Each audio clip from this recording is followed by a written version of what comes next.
Cerah Foto Production. Assalamualaikum warahmatullahi wabarakatuh. Duh, para bini sepuh ingkang hanggung mestuti dhateng pepoyaning kautaman. Para alim, para ulama santriwan santriwati ingkang dahat kawula aosi. Para song-song agung pangemban-pangembating praja ingkang satru kawula bekteni. Langkung-langkung dumateng ngarsa dalem Bapa Slamet miwah Ibu Tasmonah. So kadang pisan Bapak Radim miwah Ibu Ratini Gotrah kulawarga. Amit-amit pasangali mantabik para sesepuh.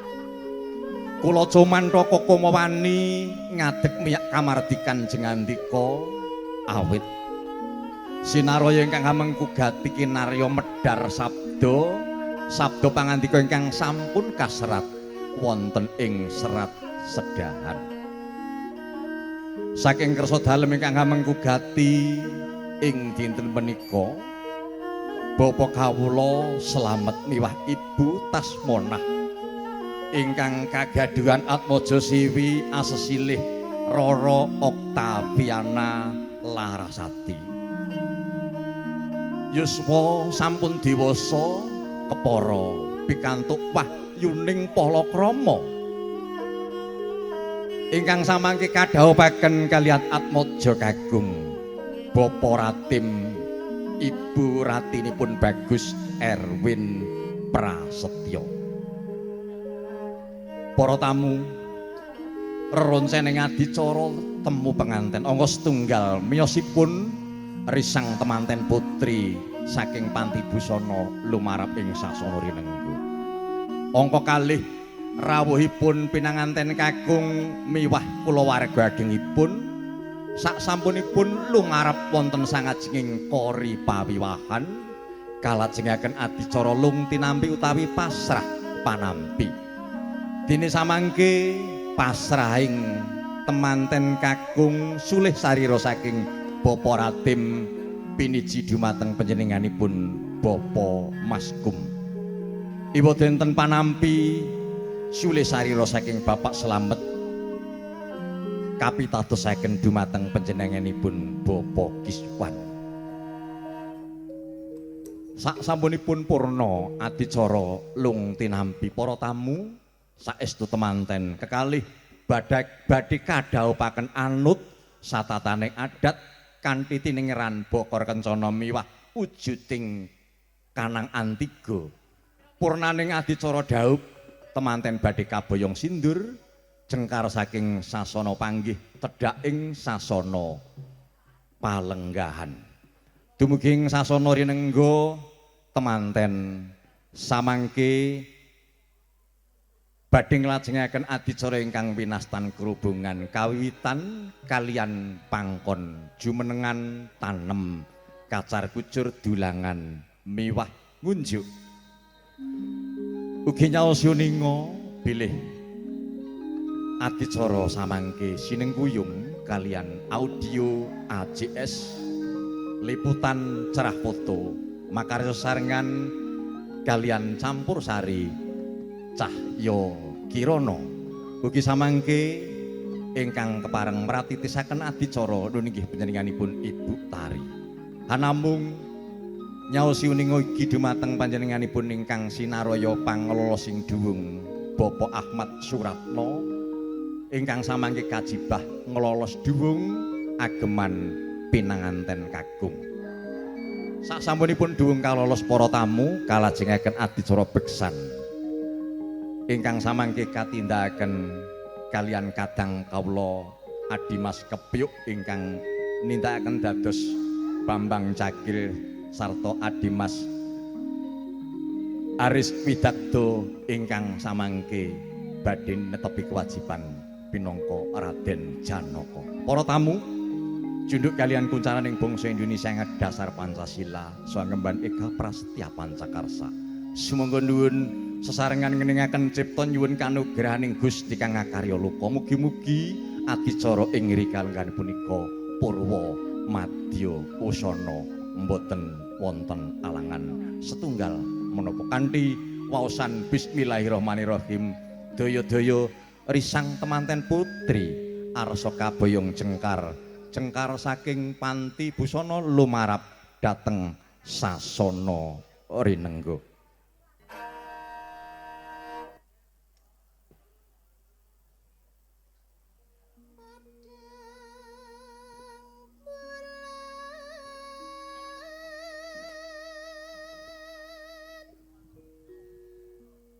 Kegencaran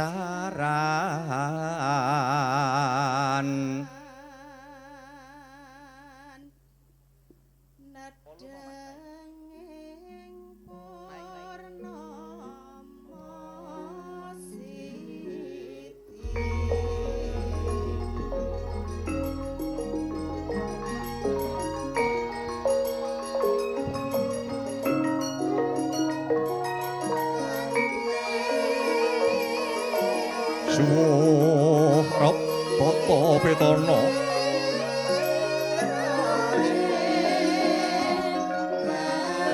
Suwuh kang mengwardi sirna Rep tumuli swasanane sidhem tata angesti petana kang mengwardi luhur kinanthi gending padhang bulan Surya kaya kepalang mega sekar-sekar padha mekar kairing oceng ukila ayam merak hanyengdaki hamung arsa paring pakurmatan dumateng Wijilira sekaring pabiyahan yori sang temanten putri Oktaviana Larasati ingkang kadherekaken Rama mewah Ibu Pertiwi.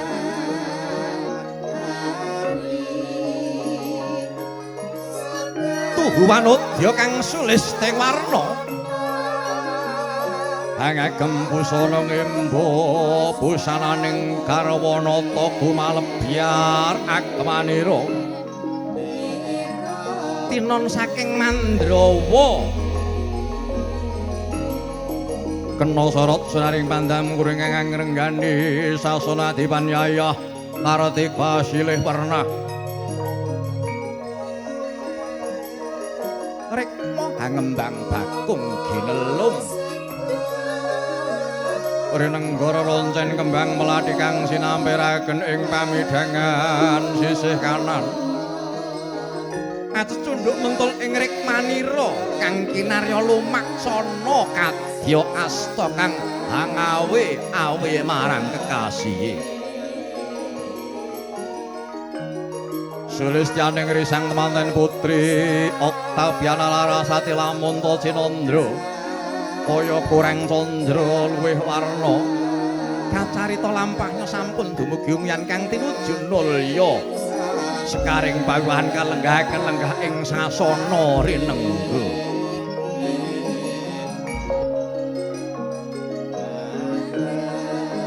kepareng lenggah trik anggana raras kadherekaken ibu ingkang Rama anggana sari raras kawuyan teges lenggah piyambakan kang sumengkaning waradaya kaya wagi-wagi enggal kriwana gage enggal daupna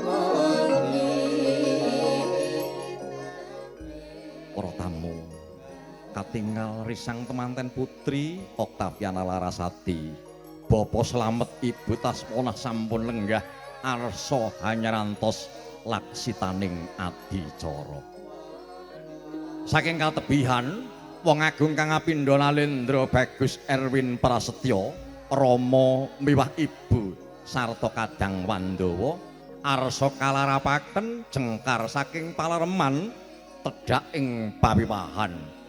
Dene jengkaripun risang temanten kakung kadherekaken para kadang kulawarga ing samarga-marga tansah manggiya kawilujengan.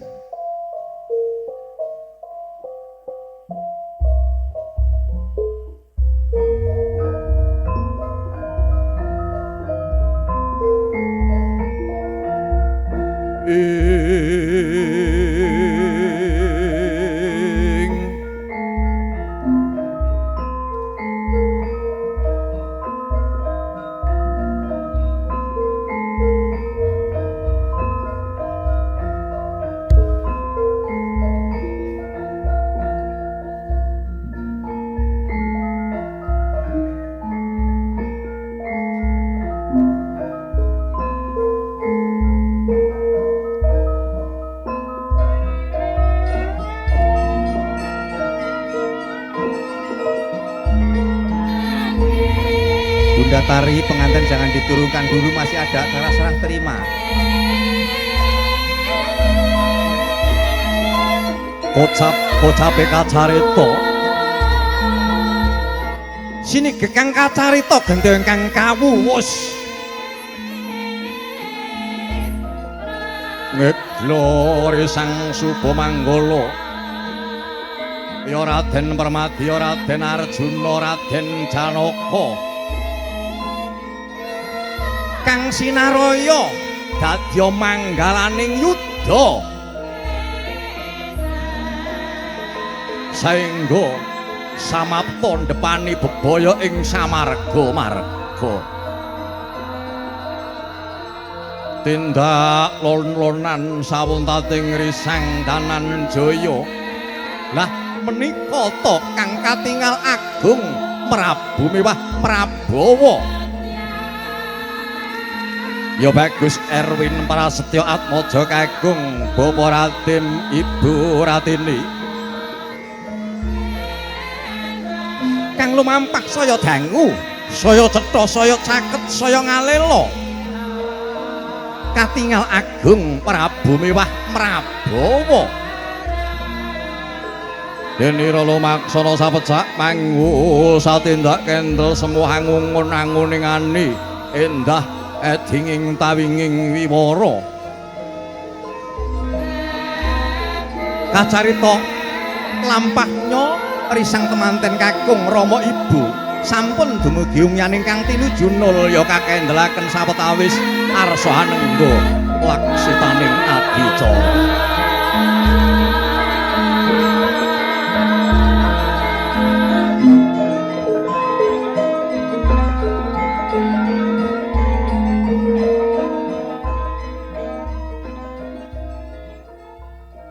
Bapak Ibu tamu undangan ingkang satu kawula bekteni, risang temanten kakung Bagus Erwin Prasetyo, Bapak Ratim Ibu Ratini, dalah kulawarga. Sampun rahayu wilujeng dumugi wonten ing pidalem mriki, saengga neting sedya saking panjenenganipun Bapak Ratim ingkang boten saged kaaturaken kiyambak samangke atur sulih sarira saking panjenenganipun Bapak Maskum badhe ngaturaken sedya rawuhipun Bapak Ratim Ibu Ratini tedhak wonten ing mriki. Pramila dumateng panjenenganipun Bapak Maskum wekdal saha swasana kawula aturaken.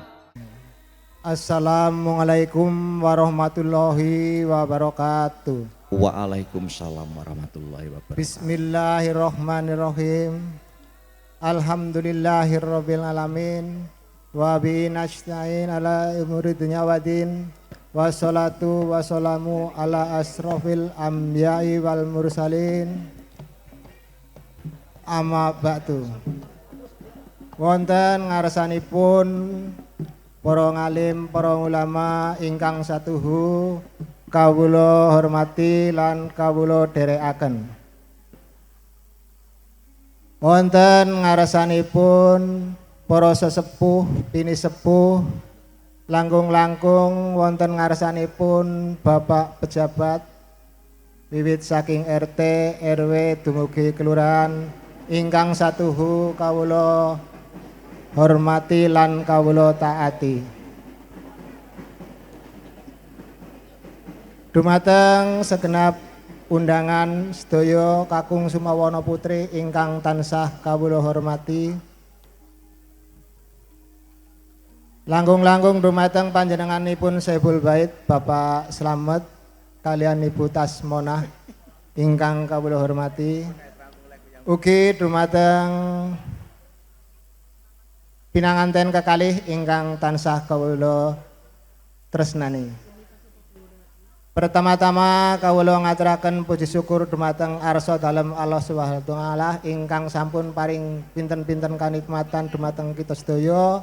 Antawasipun kita sedaya dipun takdiraken saged kempal manunggal wonten ing acara ingkang bahagia menika kanthi wilujeng boten wonten alangan satunggal punapa. Salam saha shalawat konjuk dhateng ngarsa dalem junjungan kita Nabi Agung Muhammad sallallahu alaihi wasallam ingkang tansah kawula ajeng-ajeng syafaatipun wonten ing benjing yaumil kiamah.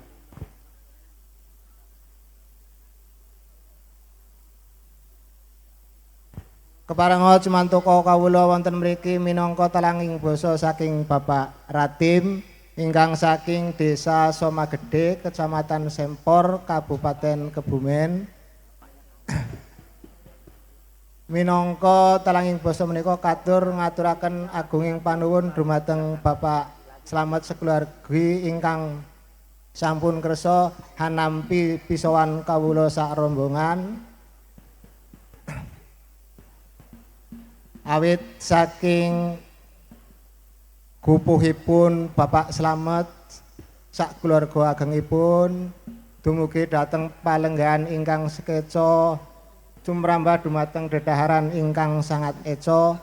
Sedaya kasayananipun Bapak Slamet mugi-mugi Allah ingkang badhe peparing balas pahala ingkang berlipat ganda.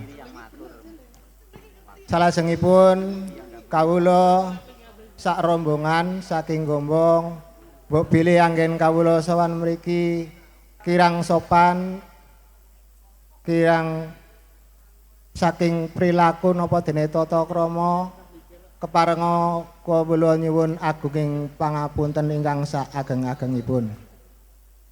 Salajengipun kawula ngaturaken napa dene masrahaken anak kula kakung pun Erwin Prasetyo katur dumateng keluarga ageng Bapak Slamet sekalian. Mugi Erwin saged katampi dados bagian keluarga besar wonten ing keluarga Bapak Slamet sak keluarga. Namun pesen gandeng Mas Erwin Prasetyo niku tesih lare ingkang tumapak dewasa. Kawula matur dumateng Bapak Slamet ampun sungkan-sungkan peparing wejangan-wejangan dumateng Nak Erwin Prasetyo. Mugi-mugi anggen hambangun bebrayan wonten ing alam donya sageda sukses, saged dados keluargi ingkang sakinah wawadah warahmah. Amin. Makaten atur saking kawula nuwun sewu wonten kang ketinggalan napa dene ibu-ibu niku wonten beto napa monggo katuraken dumateng Bapak Slamet sakeluarga awit namung sak wontenipun kados makaten. Menawi atur saking kawula mboten saged panjang lebar namung sekap semanten wonten klinta-klintuning atur kawula napa dene tindak tanduk saking kawula sak rombongan mboten supe kawula nyuwun sih gunging samudra pangaksami. Akhir kata billahi taufiq wal hidayah. Wassalamualaikum warahmatullahi wabarakatuh. Bapak Ratim Ibu Ratini anggenipun sowan wonten pidalem Bapa Slamet Ibu Tasmonah sampun kawedhar sabda pramila nganci adicara salajengipun nuninggih adicara panampi sulih sarira saking Bapa Slamet ugi miwah Ibu kapitados dumateng panjenenganipun Bapa Kiswan menggah jumenengipun Bapa Kiswan samangke kaabit Bapa Slamet miwah Ibu anggenipun ngaturaken panampining upacara dumateng panjenenganipun Bapak Kiswan wekdal kasumanggaken. Bismillahirrahmanirrahim. Assalamualaikum warahmatullahi wabarakatuh. Waalaikumsalam. A'udzubillahi minasyaitonir rajim. Bismillahirrahmanirrahim. Alhamdulillahirabbil alamin wa bihi nasta'inu ala umri dunya waddin wala haula wala quwata illa billahil aliyil azim. Rabbi shrah li sadri wa yassir li amri wahlul 'uqdatam min lisani yafqahu qawli. Amma ba'du.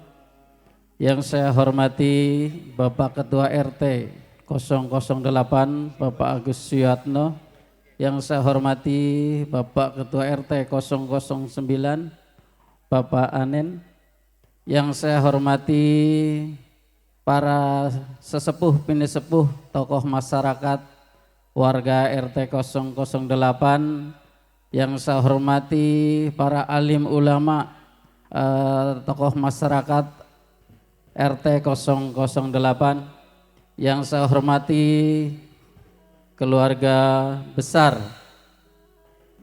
Bapak Ratim dan Ibu Ratini, yang saya hormati para tamu undangan yang pada hadir pada siang hari ini. Pertama-tama mari kita panjatkan puja dan puji syukur kepada Allah Subhanahu wa taala bahwasanya pagi hari ini kita bisa memenuhi undangan dari Bapak Slamet sekeluarga. Sholawat serta salam kita curahkan ke junjungan kita Nabi Agung Muhammad sallallahu alaihi wasallam beserta keluarganya, sahabatnya, dan mudah-mudahan kita sebagai pengikutnya mendapatkan syafaat di yaumil akhir nanti. Amin amin ya Allah rabbal alamin. Para hadirin yang berbahagia, saya atas nama keluarga besar Bapak Slamet dan Ibu Tasmonah mengucapkan selamat datang kepada keluarga besar Besan yang dari Desa Somagede, Kecamatan Sempor, Kabupaten Kebumen. Selamat datang di kediaman kami, keluarga Bapak Slamet dan Ibu Tasmonah. Untuk penerimaan mempelai laki-laki yaitu Nak Erwin Prasetyo, kami tampi dengan ikhlas, dengan pintu terbuka. Insya Allah nanti Mas Erwin di keluarga kami akan kami arahkan untuk menjadi keluarga yang berbahagia. Para hadirin yang dirahmati Allah Subhanahu wa taala, kami atas nama keluarga Bapak Slamet dan Ibu Tasmonah mohon dibukakan pintu maaf yang sebesar-besarnya jika penyambutan kami kurang berkenan di hati Bapak Ibu sekalian, pasugatan maupun tempat ingkang boten napa nyaman. Kula nyuwun agunging samudra pangasami. Cekap semanten atur kula mbok bilih wonten klenta-klentunipun kula lan keluarga Bapak Slamet mohon dibukakan pintu maaf seagung-agungipun. Wabillahi taufiq wal hidayah. Wassalamualaikum warahmatullahi wabarakatuh. Sak sampunipun Bapak Maskum Bapak Kiswan Hanjawat Aswa Hanjawat Asto kalajengaken adicara dokumentasi seserahan saking Ibu Ratini kunjuk dumateng Ibu Tasmonah. Menika ibu kekalih saking temanten putri temanten kakung. Temanten kakung saking panjenenganipun Ibu Ratini badhe masrahaken sanggan utawi jejibahan saking temanten kakung badhe kaparingaken dumateng ponang Ibu temanten putri. Sumangga dumateng Kanjeng Ibu bingah raos sing manah ponang Rama ponang Ibu langkung-langkung dumateng ngarsa dalem Bapa Ratim Ibu Ratini anggenipun sowan nglarapaken atmaja kakung sampun katampi kapara enggal kadhaupaken anut satataning adat widi widana ingkang sinengker ing mriki. Bilih sampun purna sumangga Bapa miwah Ibu saking temanten nderekaken malih temanten ngancik adicara salajengipun inggih adicara panggih utawi temu penganten. Sawetawis samangke sapurnaning adicara lung tinampi wonten madyaning pawiwahan badhe kasamaptaken wujuding ranu padha. Ranu ya kuwi banyu padha werdine suku Tri puspita kang wis pinadahan Bokor Kencana ya ing kono dununging temanten kekalih badhe hanetepi upacara panggih. Menggah jengkaripun risang temanten putri saha dauping temanten kekalih binarung ungeling swara gamelan kodhok ngorek.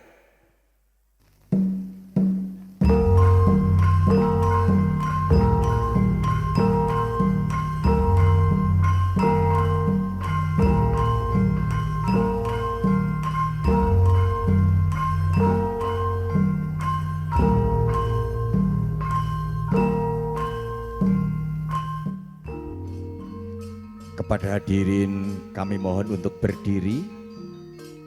Sekali lagi kepada hadirin tamu undangan kasuwun jumeneng saking Palenggahan. Sampun dumugi wahyane mangsa kala dumawahing akodrat ana titahira Gusti asipat jalu kelawan wanita. Kang ilo-ilo jari kina cinandhingang koso sarta mula dateng endah dining budaya tulus sinartan badhe anetepi upacara adat widi widana. Adat ya kuwi tata cara widi werdinipun Gusti Wiluhur dana mengkuwerdi paweweh. Salah setunggaling titah adicara tinggalanipun para leluhur ingkang saestu ageng pangaribawane tumrap kawulaning Gusti ingkang uri-uri sarta netepi adicara menika.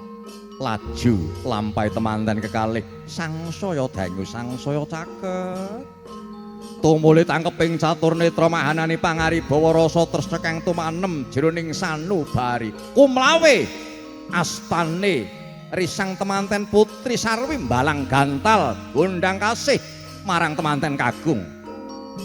Mangkono Erwin prasetya temanten kakung balang gundang tutur marang kegununganing ati apa ta wujud miwah werdine gantal.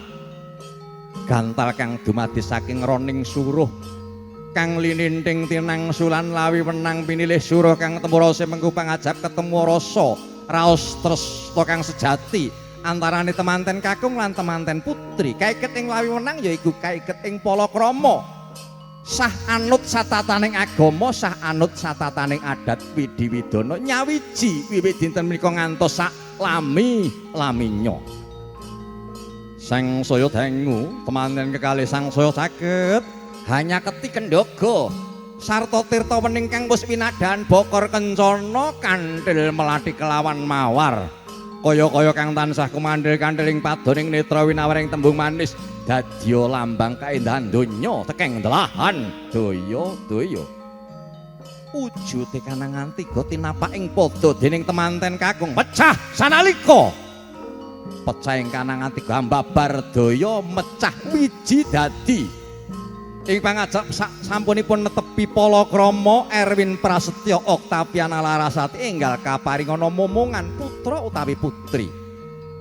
Tumuli laju anjengku risang temanten putri sungkem sarta hamiji samparane kang raka kawijikan mawi sarining sekar. Sekar-sekar kang wis kumambang sarine wangi gandane arum. Kangge hamijiki dumateng samparaning kang raka murih ical Sukerta kang manjing sanubaring temanten kakung satemah anggenira arsa jumangkah mimpin ing bale somah. Datan kesandung ing warata datan kabentus sing tawang-towang kasar gampang anggenipun gayuh boga kelawan wastra. Sarining kembang tantunipun gandanipun wangi. Erwin Prasetyo Oktaviana Larasati samangke anggenipun netepi ing alam bebrayan kedah saged njagi asma sae trah rama miwah ibunipun. Sakmenika Erwin Prasetyo ingkang sampun kagaduhan garwa Oktaviana Larasati karegem astane risang temanten putri kajumenengaken saking sungkemipun pinastan junjung derajat.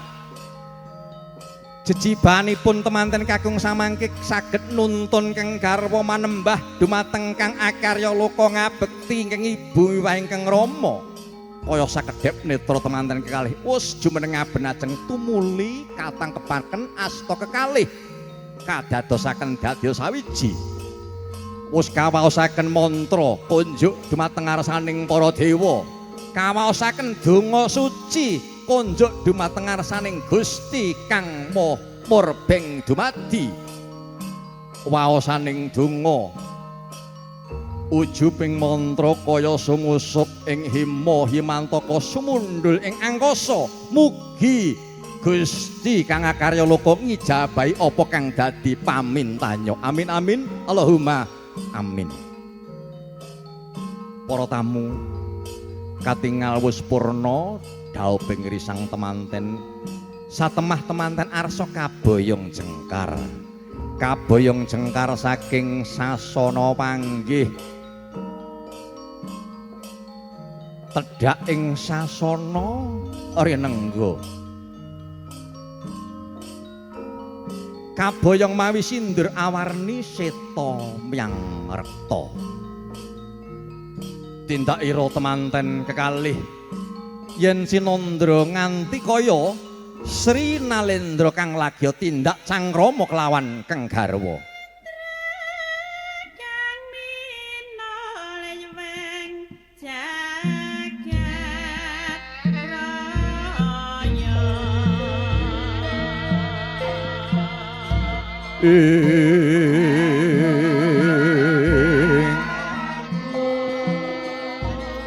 Gumregah kang tutali wanda risang suba manggala ya manggala suba.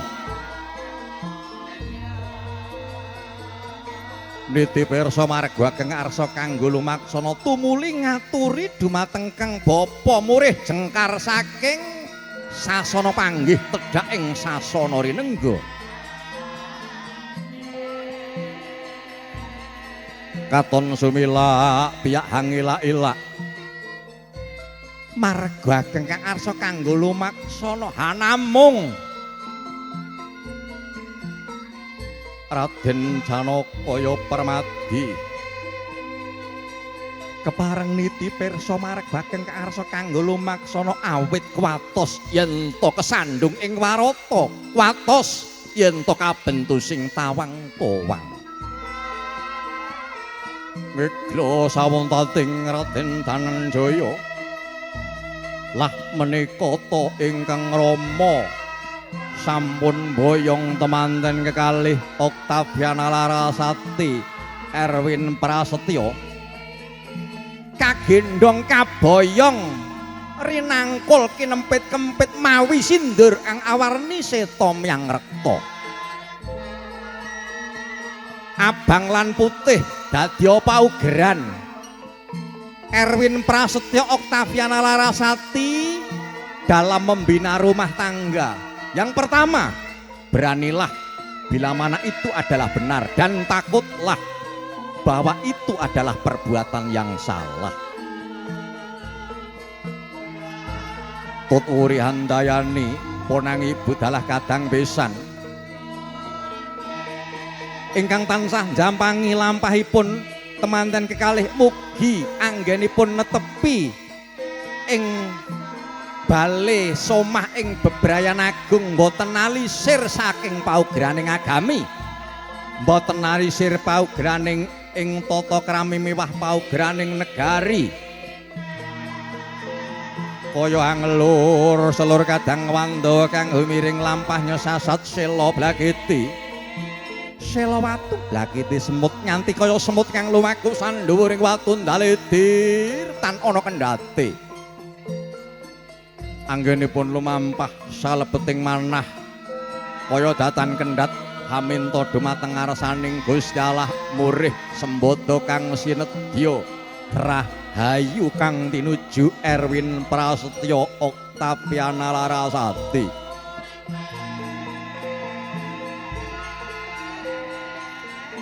lon-lonan tindakipun kang rama ibu mewah temanten kekalih kaya-kaya wis dumugi yaning kang tinuju saksampunipun dumugi yaning kang tinuju nulya wujuding sindur kalolos saking gendonganipun Bapa Slamet katuran dumateng kadang pisan Bapak Ratim Ibu Ratini kalenggahaken langkung rumiyin saksampunipun kadang pisan kalenggahaken Bapa Slamet badhe nimbang katresnanipun dumateng Atmaja kakung lan putri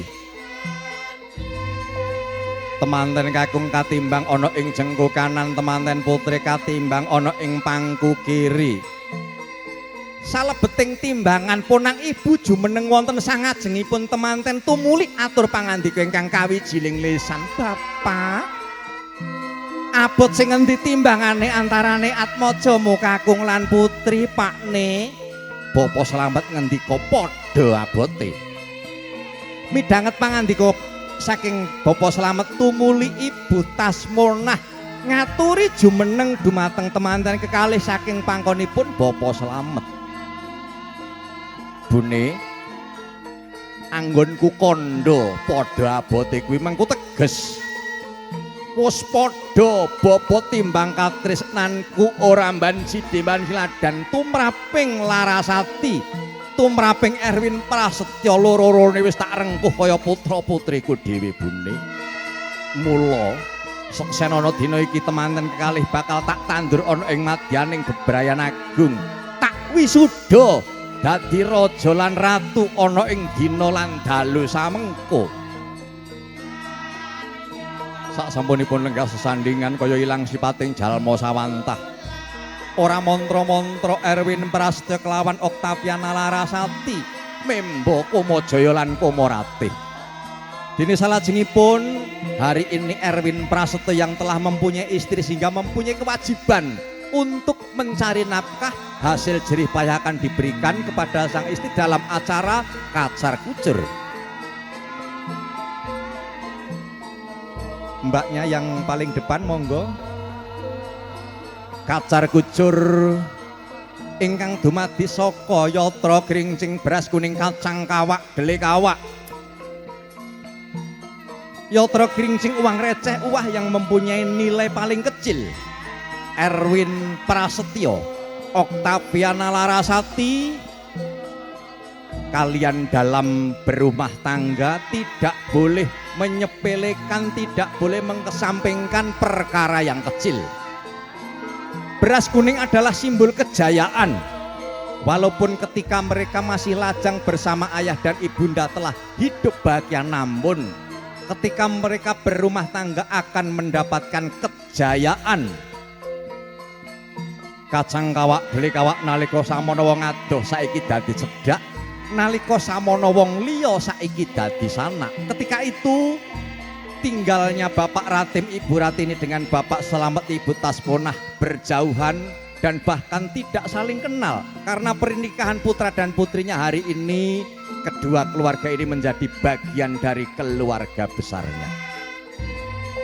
Ketika menerima hasil jerih payah dari suami, Oktaviana Larasati sebagai istri mempunyai kewajiban untuk pandai mengatur, sehingga mereka dalam berumah tangga akan selalu berkecukupan. Dan perlu diketahui bahwa Erwin Prasetyo Oktaviana Larasati adalah putra putri yang luhur budi.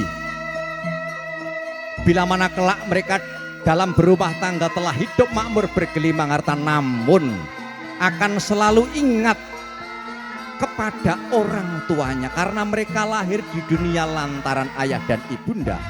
Dimanapun kelak mereka akan bertempat tinggal, bila mana berjauhan, setidaknya akan selalu sering menanyakan kabar kesehatan orang tua dan akan selalu meluangkan waktu untuk sowan sarta tuwi kawilujengan asok blondong pangarang-arang peni-peni rojo peni kinarya tondo dharma bekti dumateng ngarsaning Rama lan Ibu Pertiwi. Ngancik adicara salajengipun para tamu, sak sampunipun adicara kacar gujur kalajengaken adicara dahar walimah utawi dulangan.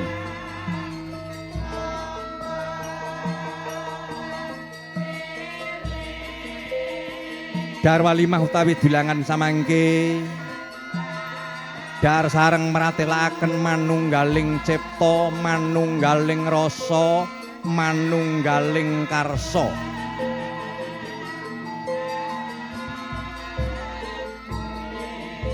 Manunggaling cipta kacipta kang sajuga priya kang sawiji putri Erwin Prasetyo lan Oktaviana Larasati.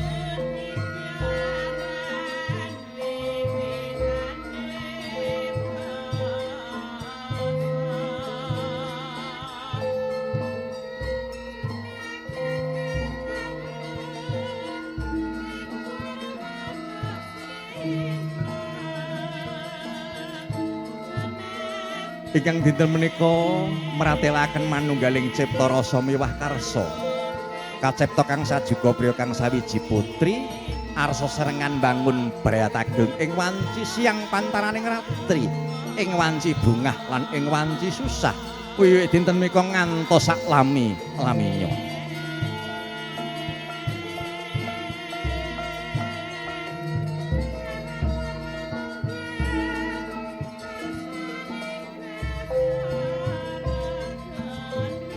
Tentunya suapan yang diberikan kepada kedua mempelai semoga menambah kekuatan cinta mereka sehingga mereka akan sanggup menghadapi cobaan dalam berumah tangga.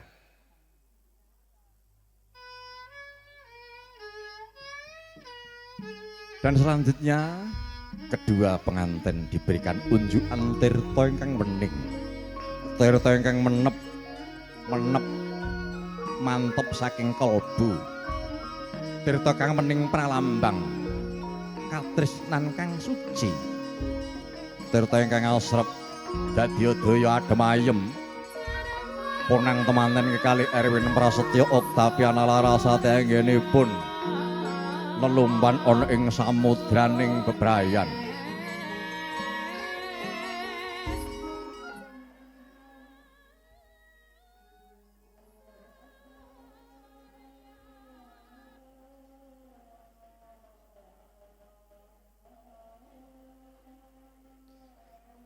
Lanjut Kakak.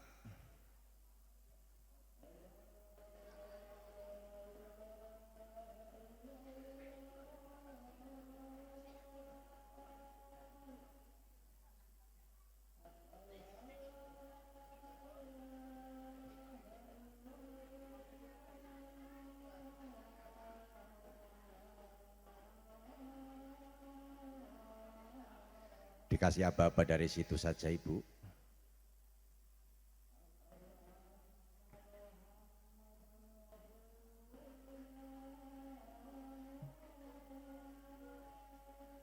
Satu, dua, tiga.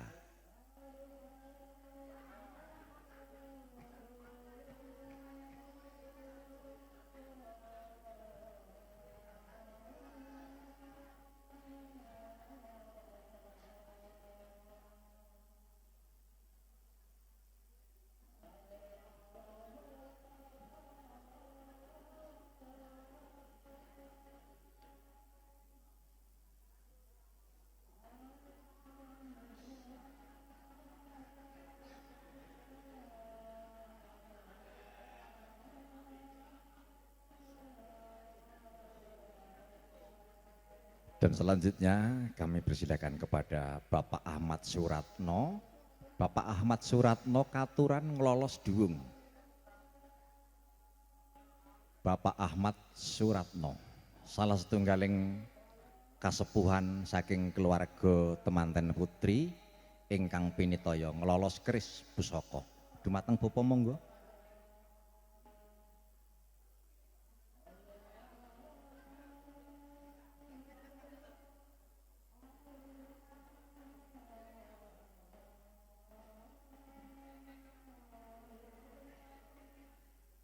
Dan untuk sungkem nanti jeda sejenak setelah kumandangnya adzan zuhur.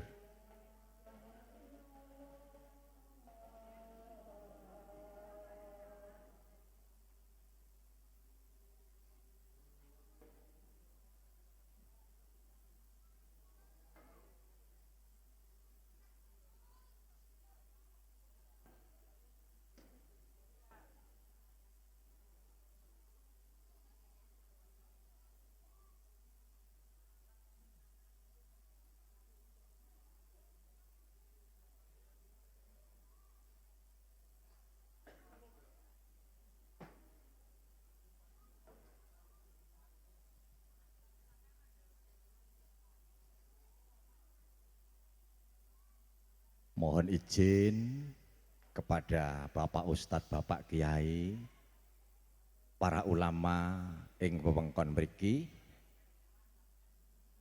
Bila mana mohon maaf sekali lagi acara kami mengganggu ibadah panjenengan. Tentunya saya mewakili dari keluarga Sohibul Hajat sekali lagi mohon dibukakan pintu maaf. Dan hadirin tamu undangan, tiba saatnya temanten arsa sungkem hangus wa pepadane ingkang ibu miwah ingkang rama.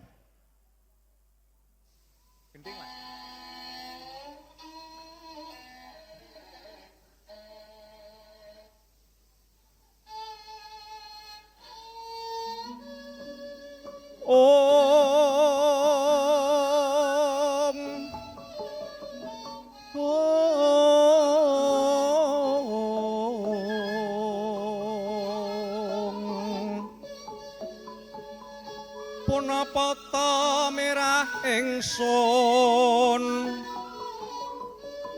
prihatin waspagung mijil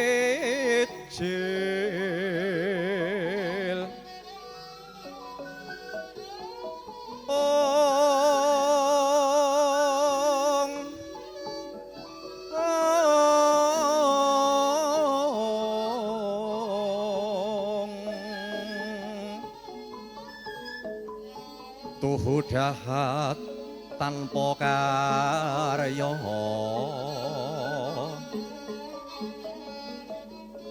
sengkan rine mekan Gusti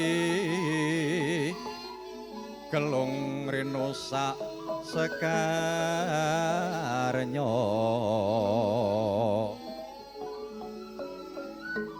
sumawur gambir melati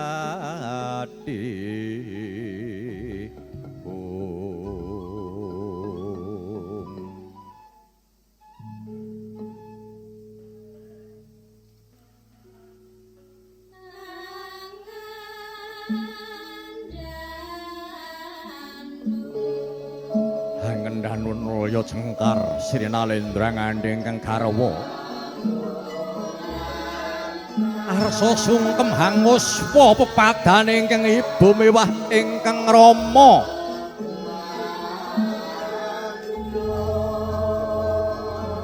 kaya ketawang-tawang tangis Oktaviana Larasati anggenipun hangus wa pepadane ibu Tasmona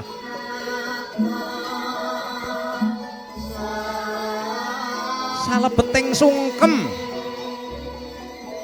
Oktaviana Larasati matur dhateng ibu lah menika ta pangandika ingkang kawijining lesan Kanjeng Ibu. Ibu ingkang sampun kawawa pinangka papaning yoga brata Sangang Candrata sari laminipun ibu ingkang sampun nglairaken cabang bayi cenger peparap kon Oktaviana Larasati ibu. Keparenga kula ngaturaken sungkem. Kula nyuwun pangapunten saking sedaya dosa lepat kula dumateng ngarsa dalem Kanjeng Ibu. Aduh anak wong ayu. Kaya linolosan bebayune ibu nampa atur munggir. Sungkem bektimu tak tampa. Ana dosa luputi antarane aku lan panjenenganmu nini. Muga Gusti paring pangapura aku lan sliramu tundhone tiba sepadha-padha lan pangestune ibu tampanana ya nggih. Matur sembah nuwun Kanjeng Ibu. Kanjeng Rama, Bapak kula Oktaviana Larasati ingkang sowan Rama. Kene wong ayu. Kita nganggo gati. Ana parigawe apa? Putriku sungkem hanguswa pepadane Bapak Rama. Pepundhen kula pengayoman kula ingkang sampun ngukir jiwa raga kula. Keparenga kula ngaturaken sungkem bekti konjuk. Oktaviana Larasati nyuwun tambahing berkah pangestu dalem Kanjeng Rama. Bungah penggali Bapak ora kaya dina iki nini. Bebasan kaya kejugrukan wukir sari kablebekan segara madu. Nampa kanugrahan dina iku nggih. Sungkem bektimu wis tak tampa. Pudya pangestune Bapak tampanana mimbuh ana jaya anggonmu bangun bali Wismaya nggih. Matur sembah nuwun Kanjeng Rama. Erwin Prasetya putraku wong bagus nyadong dawuh Rama. Tak pasrahake Oktaviana Larasati atmajaku siwi marang panjenenganmu. Derekno anggonmu mahoma atut runtut. Nganti kaya pimilan mintuna lan derekno garwamu nyuwuna pangestu marang Rama lan biyungmu Erwin Prasetya. Ngestaken dawuh Kanjeng Rama. Sakmenika ugi kula nyuwun pamit, nyuwun pangestu badhe kula boyong istri kula, nyuwun pangestu dhateng punang ibu miwah ingkang Rama. Tak jampangi kang dadi laku munggir. Aduh Ibu. Erwin Prasetya ingkang sowan Ibu. Keparenga Kang Putra ngaturaken sungkem bekti kunjuk. Kang Putra nyuwun pangapunten saking sedaya dosa kalepatan kula saha nyuwun tambahing berkah pangestu dalem Kanjeng Ibu. Macak wong bagus. Bungah bombong penggali Ibu. Nangka sungkem lan aturmu kang tulus saka telenging manahmu ya nggih. Tulus lahir batin pangestune Ibu. Kunjuk marang panjenenganmu ora kendhat rina pantananing ratri. Donga puji rahayu kanggo kamulyaning bebrayanmu Erwin Prasetya. Matur sembah nuwun Kanjeng Ibu. Mara gaging nggih. Aja kesuwen anggonmu simpana ngarsaning Ibu enggal sungkem nyuwun pangestu marang Ramamu kang wis ngukir jiwa ragamu Erwin Prasetya. Sendika dawuh Kanjeng Ibu. Kumembeng-embeng waspane ponang Ibu. Hanampi sungkem lan aturipun Kang Putra tumuli simpuh. Erwin Prasetya dhateng ngarsanipun ponang Rama tumuli den elus-elus palarapane. Kaya winiwir-wiwirik maneh. Bapa Ratim tumuli atur pangandika ingkang kawijining lisan. Kawruhana Erwin Prasetya bongbong bungah penggali Bapak penggali Ibumu ora kaya rikalenggah niki. Awit apa nggih? Eling nalika Erwin Prasetya isih cilik tak gendong tak kudang. Kudanganing Bapak kudanganing Ibu besok gedhe Titi Wanci Palakrama bisa nyanding putri wanita kang Sulistya lan kebak ing tata krama jebul dina iki wis dadi kasunyatan nggih. Erwin Prasetya donga pangestune Bapak anggonmu omah-omah dadi bebrayan kang sakinah mawaddah warahmah. Lan enggal kaparing ana momongan putra-putri kang saleh utawa salehah ya nggih. Matur nuwun Kanjeng Rama, matur nuwun Rama. Aja kesuwen anggonmu simpuh ngarsaning Bapak Ibu. Enggal kondro angedhaton awit isih akeh para sesepuh kang arsa paring pangestu marang jumenenganmu nggir. Sendika dawuh Rama. Wistaken dawuh Rama.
Sampun purna temanten kekalih anggenipun hangus pepadane ingkang ibu miwah ingkang Rama. Kumembeng-kembeng waspa tumuli datan saranta ana luh kang tumiba ing pangkoning ibu ing pangkoning Rama. Luh kang tumiba ing pangkoning ibu pangkoning Rama wujude bening nganti kaya reroncening mutiara. Kaya wis lega-legawa. Temanten kekalih Erwin Prasetyo Oktaviana Larasati sampun pikantuk pangestungkara saking Rama miwah ibunipun.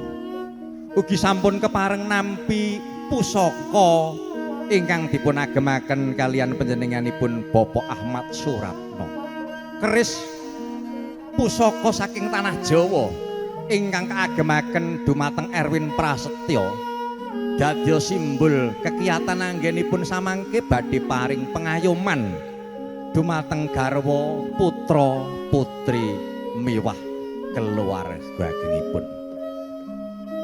Sawetawis sampun purna setunggal moko sawiji titi adicara daup wonten ing titi adicara salajengipun samangke samapta kadang kula Anem Adimas Kepyuk saha Adimas Aris Widakdo ingkang badhe atur pasugatan beksan pramila dumateng kadang-kadang campur sari cahya kirana bilih sampun samapta sumangga dipun samaptakaken iringanipun kangge beksan perang Bambang ingkang katindakaken Adimas Kepyuk saha Haris Widakdo. Para tamu nyuwun kawigatosanipun depan pelaminan untuk dikosongkan untuk persembahan tari dan sekali lagi kepada Cahyo Kirono sudah siap? Dumateng para tamu sinambi menapa kemawon sumangga sugeng hamirsani kunjuk beksan wonten ing ri kalenggahan menika. Lah sumangga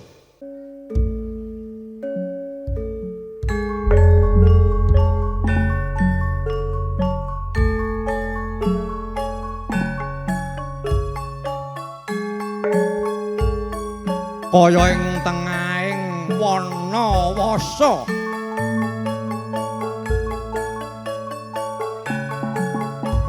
Raden Permadya Raden Arjuna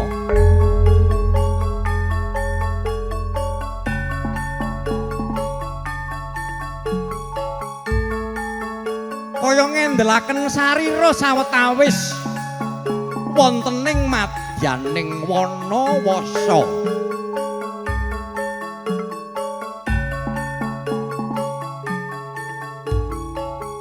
Kacarita Raden Permadi Satriya kanggung Binethara Sekti Mandraguna anamung boten kendel-anggenipun mudi gegayuwanira sanajan samudra wana wasa boten dadya pepalang anggenipun Hangupadi gegayuwanira. Jagat jagat kaya midringrat mega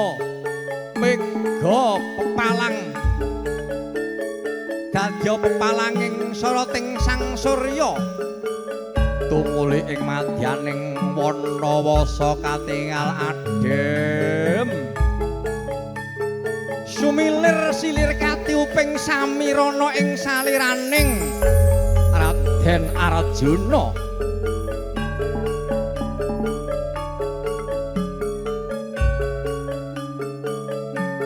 Dumadakan sawetawis anggenira ngaso nglarem raga.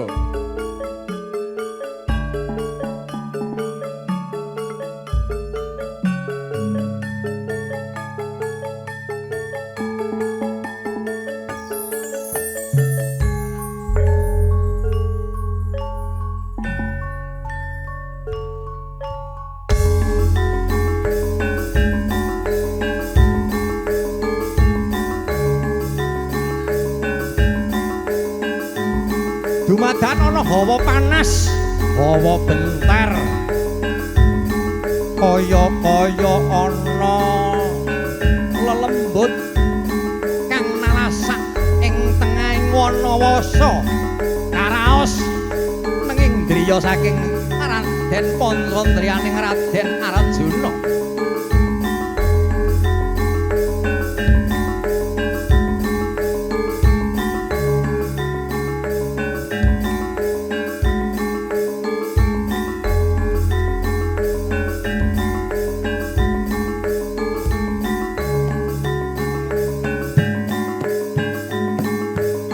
Dumadakan ana yaksa kang mlebu jroning wana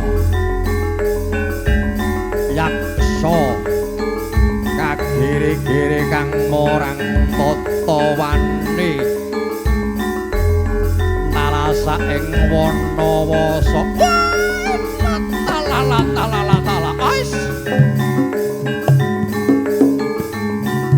jroning alas jroning wana tak rasa kaya ana titaing jalma kang arsa ganggo gawe ontran-ontrana ning telenging wana wis talala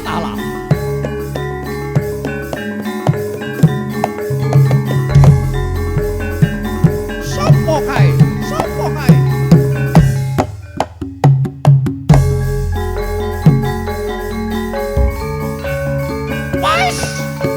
wah ana pawongan bagus was panganggone sarwa wah wis sapa kowe Gus wani nelak ana ing madyaning wewengkonku ing madyaning wanawasa kawrana Gus ora kena maksud para baliya ya Gus ya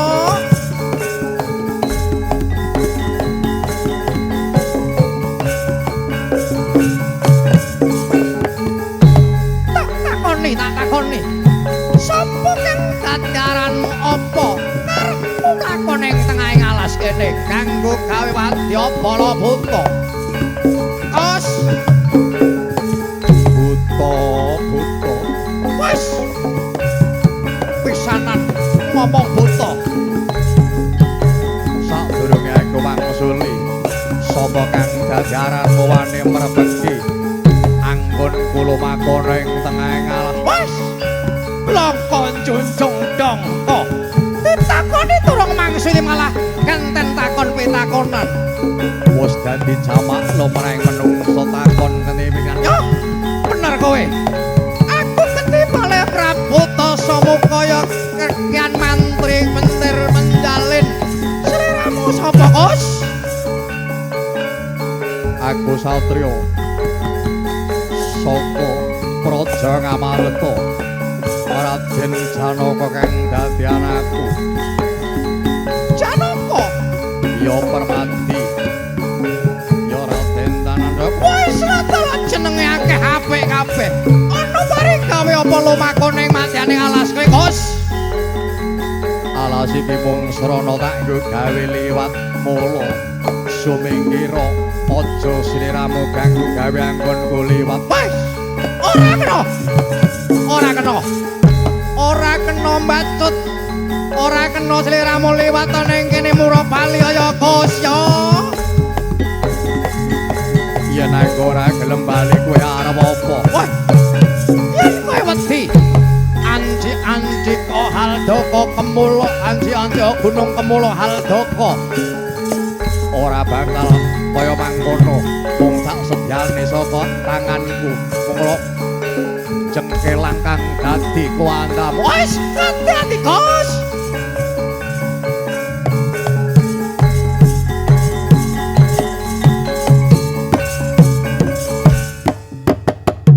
wis ratalah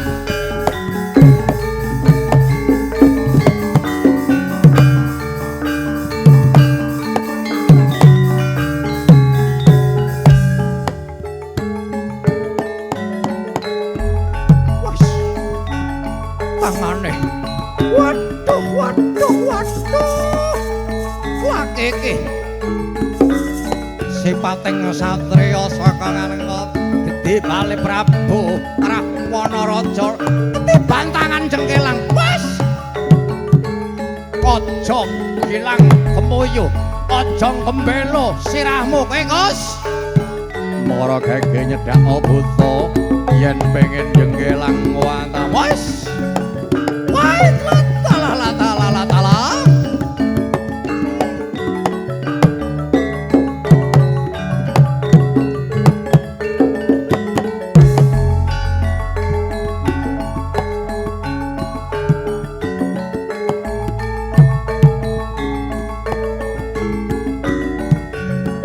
sing hati-hati ya Gus ora sambok kok omongi aku sadewa wis kleru kabeh aku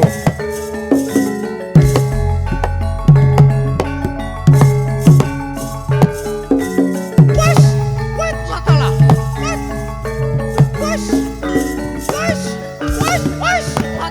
wis latala wis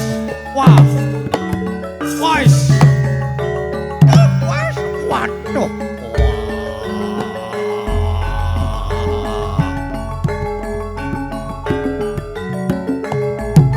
kirang kumuyu aku durung rumangsa kalah Gus kok kang dadi jaya kawijayanmu aku ora bakal mundur sajangkah oh kowe mangkono durung ngerti kasektene Gedhe Bali Prabu Rahwana-raja Gus ora keke sing ati-ati maju legane atiku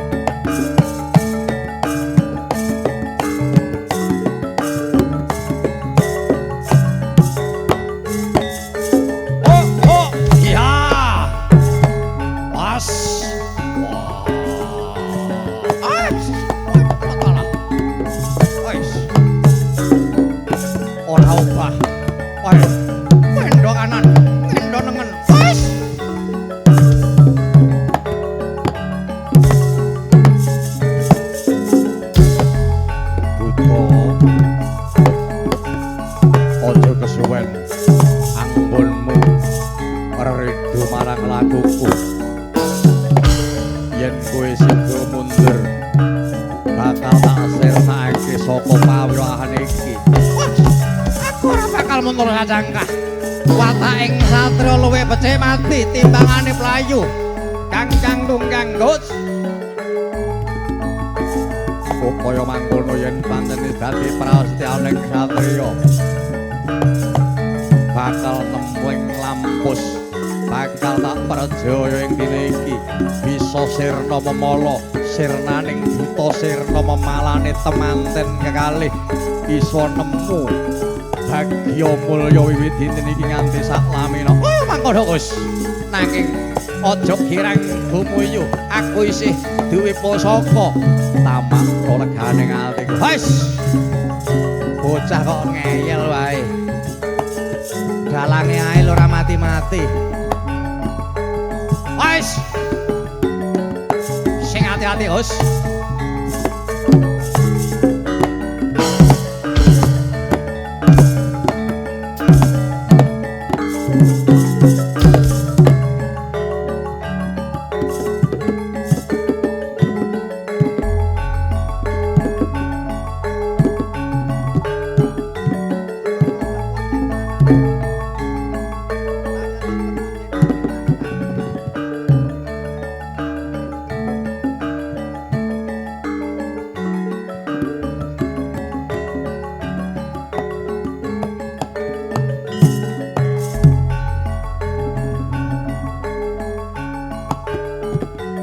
Iki apa iki?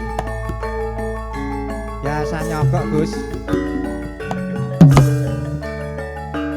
Aku pengen aja kok pateni ora bisa, kudu mati. Oh, kaya mangkono. Dumadakan ngetokaken kadesasan. Tumenggung mantri gendera penjalin. Nglolos curiga den tamakaken jajaning Raden Janaka nanging mimba kanan mimba kiri sanjata den rebut dening Raden Arjuna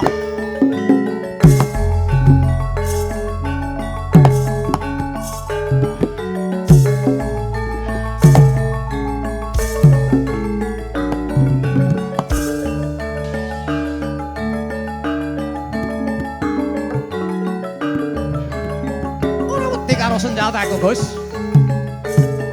Watak ing sadra tanah Jawa ora bakal mundur sejangkah yen pancen pusakamu sekti enggal tamakna ning jajaku kaya mangkono sajak ing kembelo sirahmu awas leno pangendamu tebyak diadamu mbrodol ususmu Gus wis pas latala ais wah wait latala ais wait latala ais wah ais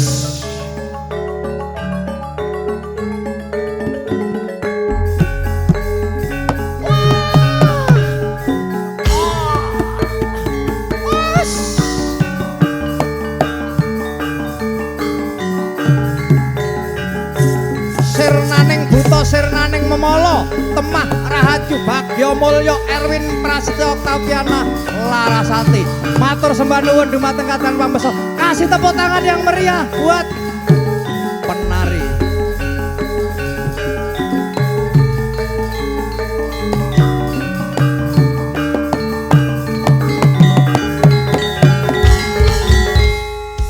juga kasih tepuk tangan yang meriah buat Cahyo Kirana luar biasa agak iki lho improvisasi dalange ngantek ail oke matur sembah nuwun nyuwun pangapunten dumateng Sutrisno Budaya pengamat seni utaminipun pengamat tari menika salah setunggaling pasugatan saking Adimas Kebyuk miwah Adimas Aris Widagdo mugi-mugi ya sanadyan isih latihan ya wis ora nguciwane ngoten lah wonten ing titah dicara samangke angin ngeti Bapak Slamet Ibu Tasmonah ing rikalenggan punika ngawontenaken hajatan mantu ingkang pungkasan.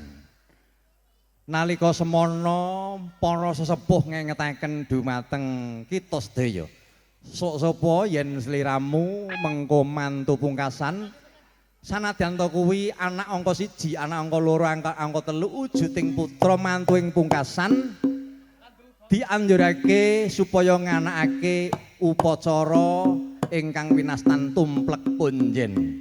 Tumplek menika wis ngarani menuangkan punjen pundi-pundi, pundi-pundi saking panjenenganipun Bapak Slamet Ibu Tasmonah badhe kasokaken kaparingaken dumateng Oktaviana Larasati Erwin Prasetyo ingkang samangke dados simbol anggenipun emah-emah kangge modal anggenipun emah-emah.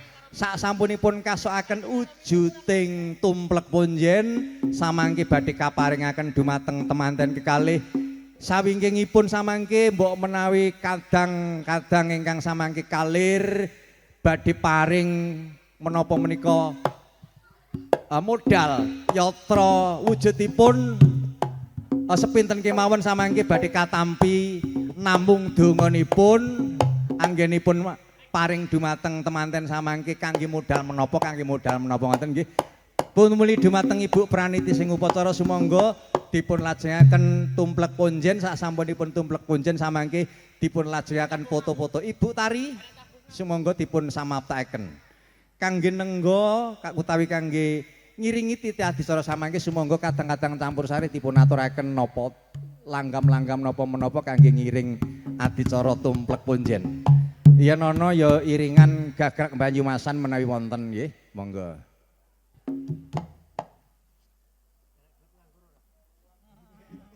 Tumplek punjen wonten ing wewengkon Surakarta, Wonogiri, Ngayogyakarta, wonten ing tlatahing wewengkon Jawa Timur wonten sebagian ugi wonten ingkang ngawontenaken tumplek punjen, wonten ingkang mastani adicara bubak kawah. Sedaya menika werni-werni acaranipun nanging tunggil niatipun. Di bawah jamaah nggih, di situ enggak apa-apa. Ditumplek monggo Bapak kali Ibu ditumplek. Nggih. Ditumplek wonten ing tampah samangke sasampunipun tumplek dhateng tampah dipun lebetaken wonten ing kampil. Sesarengan kalian Bapak di sebelah kanan sebelah kiri supaya kelihatan monggo tumplek punjen badhe kawiwitan tumplek pus angarane menuangkan punjen pundi-pundi ing dinten menika Bapak Slamet Ibu Tasmonah badhe nuangaken pundi-pundi kangge modal anggenipun ngemah-emahaken Oktaviana Larasati kalian Erwin Prasetyo. Sakmangke wujuding tumplek punjen ingkang kadamel saking beras kuning, beras putih, empon-empon yatra kringcing. Menika wujuding penghasilan wontening saklumahing bumi. Sedaya wulu pametu saklumahing bumi ingkang samangke mugi-mugi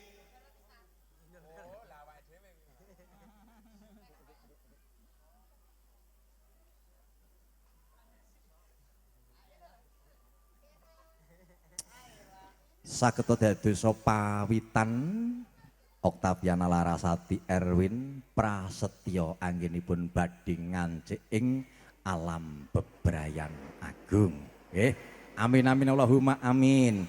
Sak sampunipun kalebetaken wonten ing kampil ingkang ing samangke saking panjenenganipun Bapak Slamet Ibu Tasmonah mbok menawi samangke badhe paring pawitan wujudipun yatra sumangga dipun lebetaken wonten ing kampil. Hah? Ayo dilekasi. Dilekasi saking menika. Ayo bune ngeki modal karo putra-putrine. Ayo Mas, iringane campur sari Mas. Wah, ketoke abang ketoke. Ketoke abang. Menika ingkang angka sepindah ingkang badhe maringi Bapak Slamet nggih. Bapak Slamet monggo bukaan to Mak kampile Mak. Dipun lebetaken dateng kampil. Japane apa iki? Pak Slamet japane apa? Kangge pawitan apa? Kangge tumbas omah. Amin. Pak Slamet paring modal kangge tumbas omah. Ibu Tasmonah monggo. Niki japanipun donganipun saged kangge napa Bu? Buat beli mobil. Buat beli mobil. Apa kuwi? Abang apa biru? Wah, samayas. Saking Ibu Ratini, Bapak Ratim monggo. Wah, abang Mas. Saking Bapak abang, Ibu ya abang. Sawingkingipun Bapak Ibu mangke gilir gumanti nggih, gilir gumanti. Mboten saged kula timbali setunggal boko setunggal. Gilir gumanti sak sampunipun Bapak Ratim monggo Bapak Ratim. Ujubipun napa menika? Tumbas griya. Kangge tumbas griya. Amin. mobil, rumah. Bapak tadi napa? Rumah. Ibu monggo. Niki ujube kangge napa, Bu? Kangge modal usaha. Kangge modal usaha. Usaha sudah ada, rumah sudah disiapkan. Dan selanjutnya monggo untuk sedulur-sedulur monggo gilir gumanti, mboten saged kula aturi setunggal monggo setunggal monggo. Monggo ayo Kang Mas Mbak Yu. Wah iki ketoke wis pokoke dina iki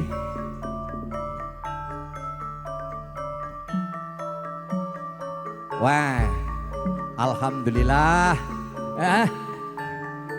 Sawingkingipun monggo gilir gumanti niki Bude. Oke. Yo. Ingkang salajengipun mbok menawi taksih wonten. Oke, dari sana boleh. Ayo langsung saja bergantian biar cepat. Ayo. Wah, luar biasa iki saiki sing nom-nom muda-mudi. Pakde, Bude, Kang Mas Mbak Yu, mboten nom, mboten sepuh, sedaya nyengkuyung anggenipun emah-emah Mbak Oktaviana Larasati Erwin Prasetyo.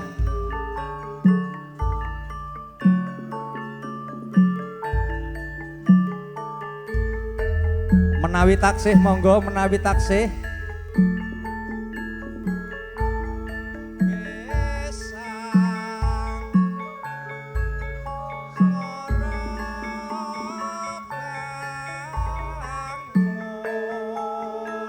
Monggo dipun lajengaken.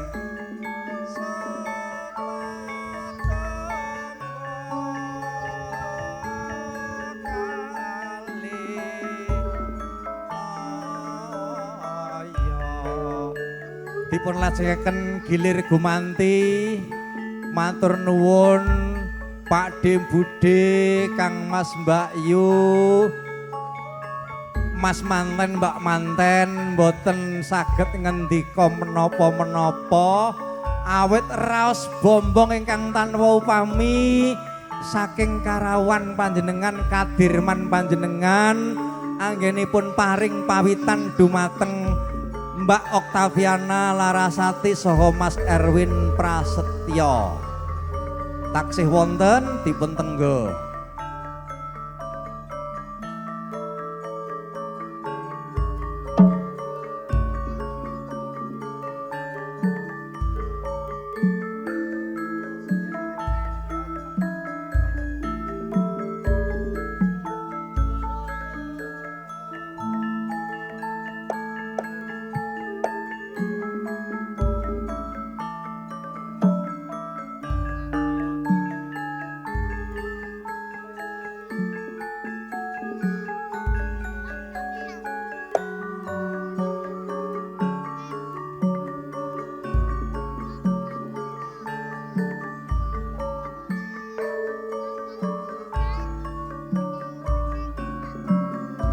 Tentunipun Mas Erwin Prasetyo Mbak Oktaviana Larasati mbok menawi badhe matur piyambak mengucapkan terima kasih atas pemberian kadirman saking panjenengan. Saking kula matur suwun sangat. Sampun dugi, sampun mrikseni teng mriki. Matur suwun sangat para tamu.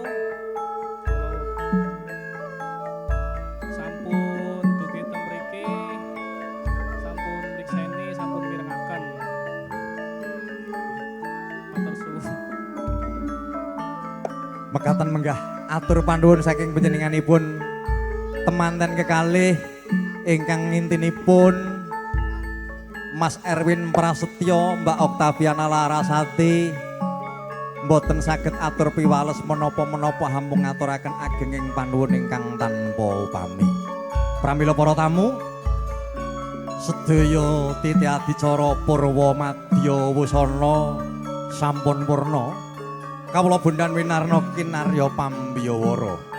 Sule sarira saking kadang-kadang campur sari Cahya Kirana pimpinan Adi Mas Ferry, Ibu Tari kinarya praniti sing adicara Adi Mas Kebyuk, Adi Mas Haris Widakdo juru foto, cerah foto, audio sound system AJS, nderek pamuji mugi-mugi risang temanten kekalih Oktaviana Larasati Erwin Prasetyo anggenipun netepi ing palakrama dados keluarga ingkang sakinah mawaddah warahmah enggal kaparingana momongan putra putri ingkang saleh salehah. Boten kathah anggen kula saged matur kirang langkungipun nyuwun gunging pangapunten.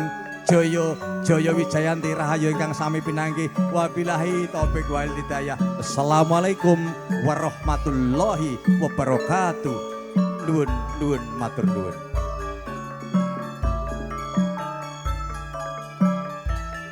Dan untuk selanjutnya acara foto-foto. Foto pertama dari kedua orang tua dilanjutkan dengan keempat orang tua.